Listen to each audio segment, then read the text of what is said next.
is Pacho with the Weekly Paleo Report, and I am on the island of Delos. I was on the island of Delos, but now I'm narrating from back at my room here because it was too windy out there, so I'm trying something new. It's a real pain in the butt. Anyway, the island of Delos, and the ruins are amazing out there. It is the birthplace of Apollo and Artemis, twins that were born of Zeus and Leta. So, very powerful energy. I got a little spaced out, I must say. I think that this report is a little spacey, but it was totally fitting to be there with the moon in Leo, okay, and, you know, where the god of the sun was born. Hello. Doesn't get any better than that. The moon goes into Virgo tomorrow on Thursday, and moves into Libra on Sunday, back into Scorpio on Tuesday. Right now we've got a beautiful grand trine of Venus, trine Mars, trine Cheiron, Cancer, Scorpio, Pisces. This is about beautiful, wonderful, loving energy. And after the Sun-Mercury opposite Pluto tomorrow, things should really be ironing out. Mars is direct. Things are going to be getting so much better. Venus rises next week, later on. So she's coming up from the outer, from the underworld. Mars is coming along. I'm looking at life getting better all the time around here. It's awesome. On Sunday, Mercury trines Mars. And now I'm going to try to switch back to where I was. Grand trine. Venus, trine Mars, trine Cheiron, Pisces, Cancer, Scorpio, water, water, water. Now these grand trines are something else, because if you really think about the midpoints of a grand trine, we can say that this Venus-Mars is trine, and the midpoint of Venus and Mars is Cheiron, the polarity of Cheiron in Virgo, which is actually the north node in Jupiter. It's a little off. If we take the midpoint between Mars and Cheiron up here, it's opposite Venus. So Venus equals Chiron-Mars.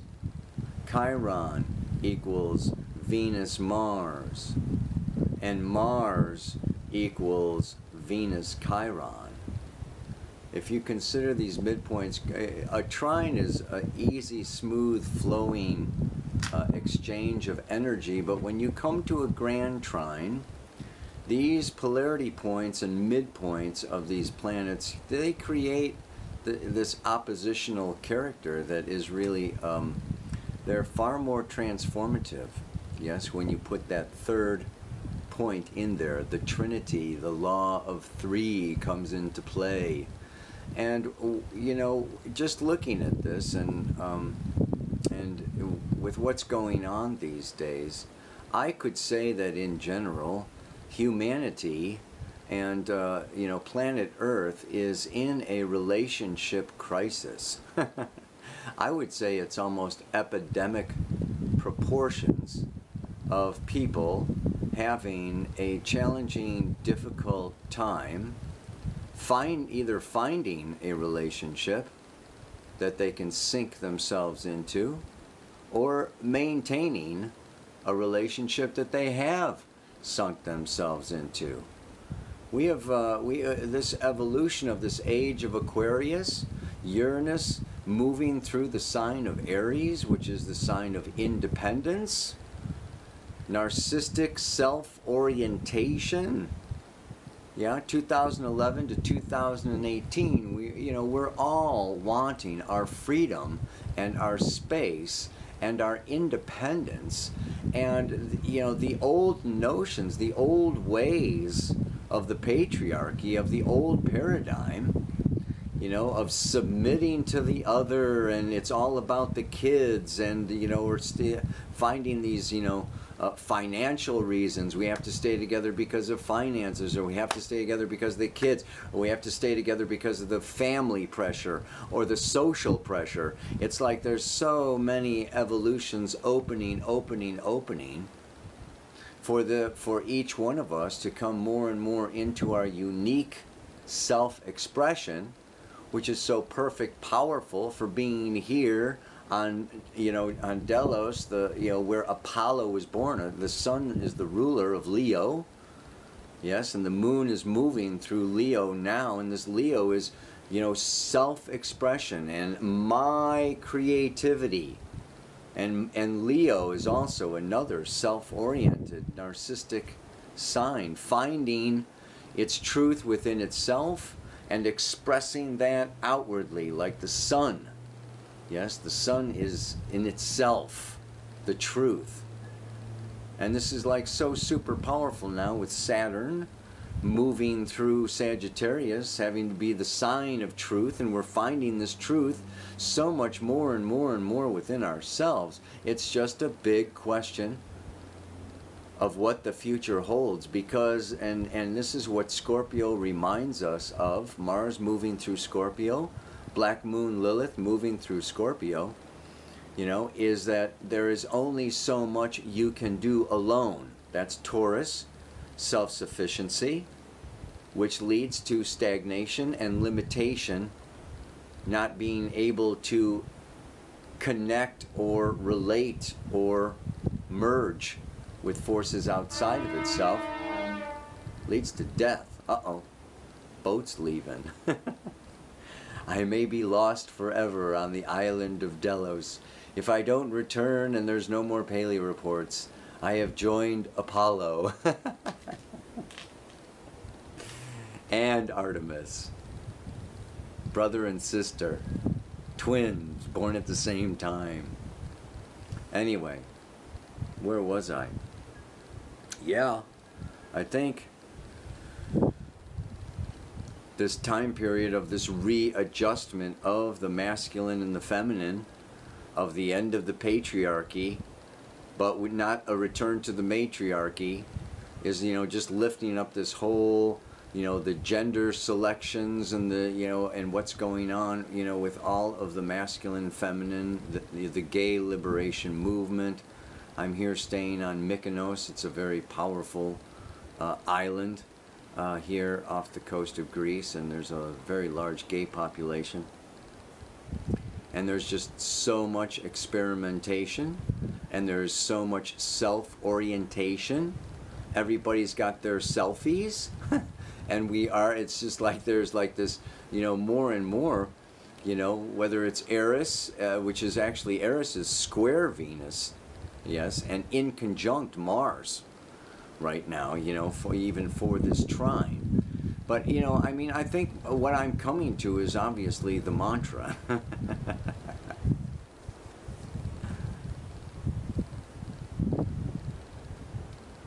Love truly is the answer. Whenever I'm in doubt, it is the reason why I'm here and what it's all about. We've got this, refugee crisis going on over here. We've got financial crisis going on. We've got relationship crisis going on. And we've got, people looking and searching for their purpose and their truth and wanting to do their thing. And I express myself and have my cup of tea, and I'm just really feeling like this beautiful trine, okay? And even the opposition, yes, the Pluto opposite the Sun-Mercury, that's going on here also is, this is just like this time where it's coming into cooperation. It's coming into compromise. It's, it's coming out of, this self-orientation that has to happen. So we have to go inside, like Venus goes into the underworld, right? And next week, she rises. So it's like we go into ourselves, and it's important to be narcissistic, right? It's important to go inside, reflect, discover my gold, my talents, my capacities.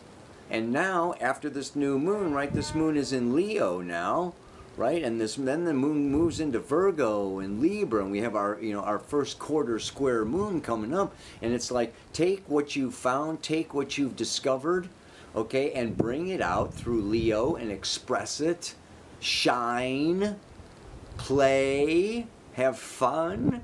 And then in Virgo, take it a step farther, and heal and give and serve, and then go into Libra and take it a step farther into partnership and relationship, and then come into that trine, Venus trine Mars, Scorpio.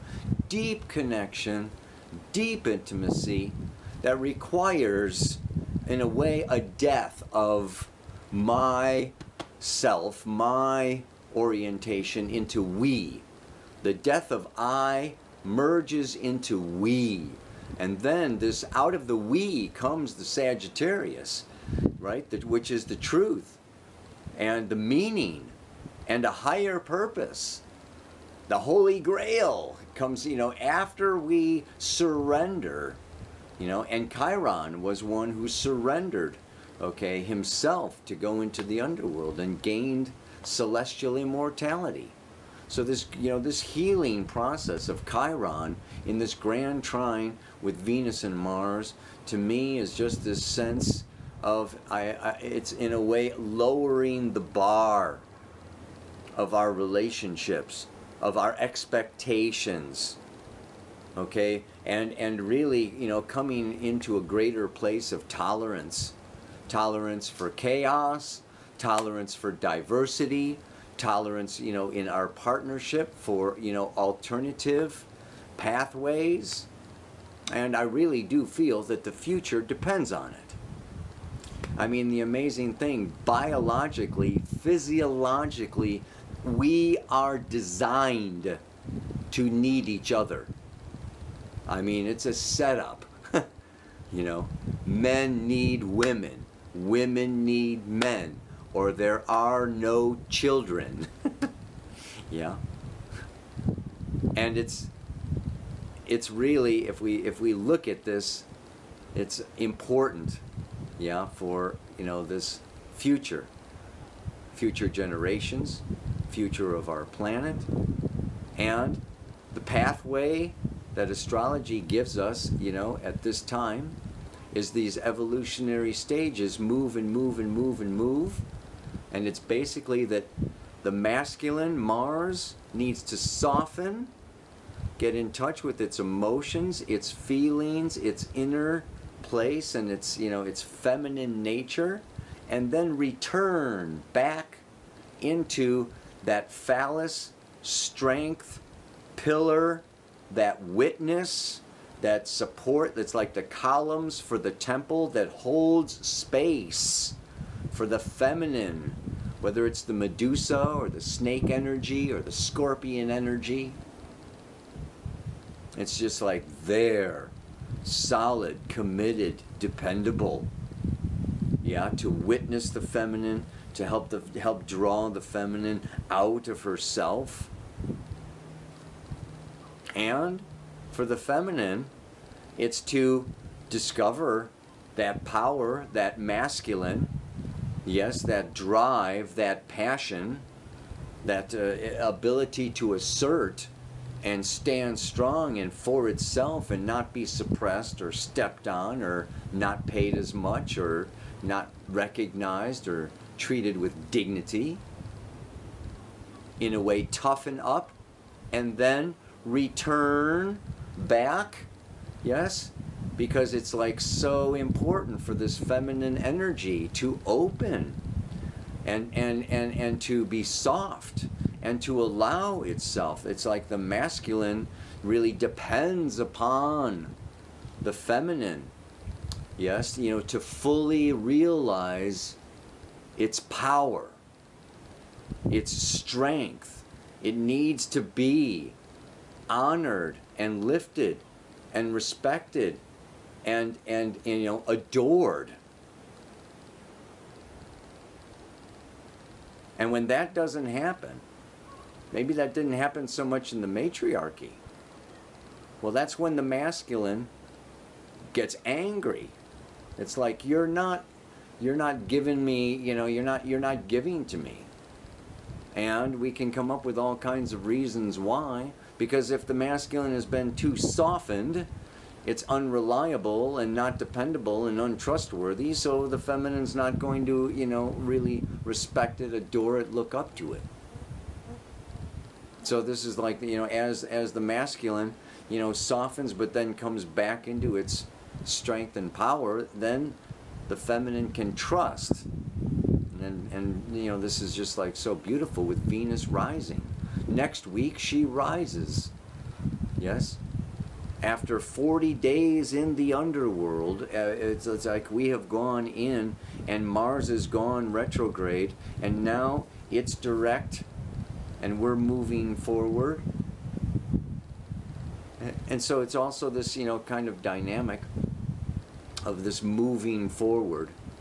It's just also then Mars energy is the masculine that also is, yes, not narcissistic or so much about itself, but about, yes, hearing the feminine, listening to the feeling, the changeable emotions, the feeling, the water, the snake energy that is really so much in the moment and in the now. And the feminine naturally checks the masculine. Are you on track? Are you in your integrity? Are you in your truth?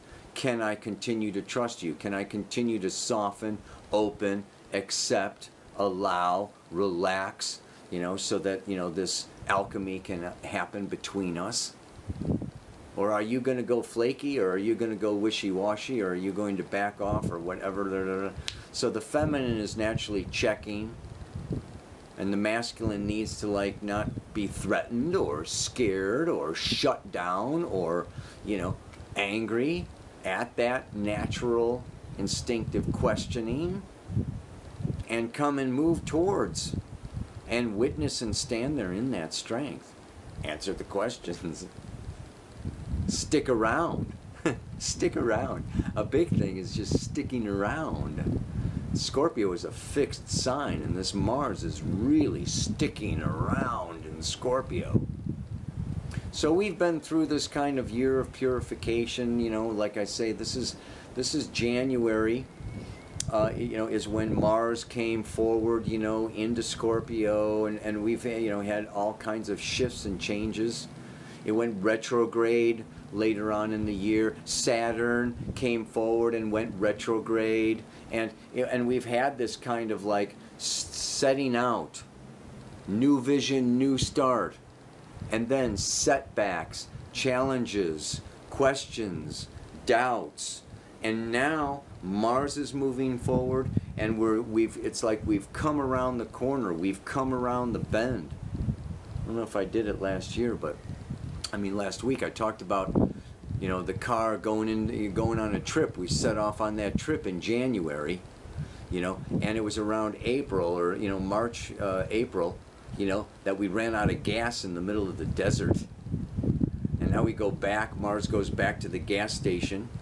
It's been hanging around the gas station, filling up. Now we're on our way back to that car. We're on our way back to where we were, except we're walking. And it's going to just be getting better and better and better all the time.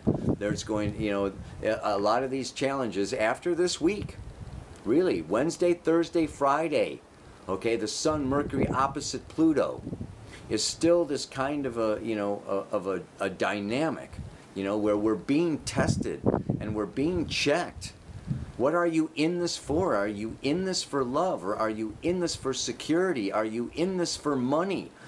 Are you in this for fame and fortune? It's just like, who are you? What are you about? And life is like just challenging us with all kinds of adversity, so that we can really get down to the real bottom of what is motivating us.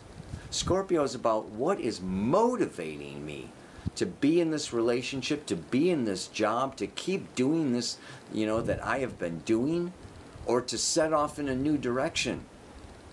why would I quit, or why would I leave, or why am I, and all I'm saying is it's, you know, just love.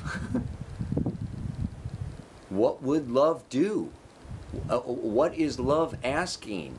What does love want? It's about love. What would, you know, how would love answer? You know, what is love seeking? And if my actions, you know, are for love and to expand love, to open love, to understand, okay, you know, all of the intricacies of love. I mean, love is like freaking infinite. So as we move forward, it's really all about love. And this trine is a beautiful time to make love and to feel love and to see love and to create love and let go of things that are blocking love and inhibiting love. And, you know, it's like healing those wounds around love and loving again. Okay, after it hurt us before, after, you know, it left, you know, I mean, it's, I've always kind of said love has a mind of its own. It comes and it goes. It's, you know, it's not reasonable. So sometimes doing the reasonable is not acting, you know, in the place of love. So it's just really a beautiful time, you know, to have this Venus trining Mars, water to water. It's feminine, emotional, it's soft, and it's permeable, and it's just like really a beautiful time to reach deep into the other for deep understanding, for deep union, and deepen our commitments, which will result in greater returns. So, love truly is the answer whenever I'm in doubt. It is the reason why I'm here and what life's all about. Namaste. Aloha. So much love.